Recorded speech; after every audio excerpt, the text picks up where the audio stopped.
Now let's just spill it over here. It's running at great speed. Lots of lava.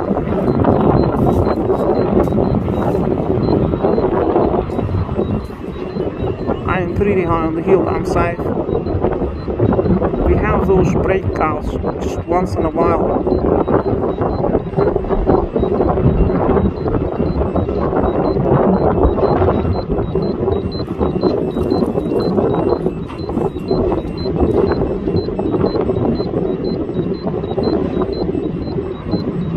See, lava accumulates on the top of this platform from the crater from the volcano, and then sometimes it breaks out like this, like you saw in my previous videos as well.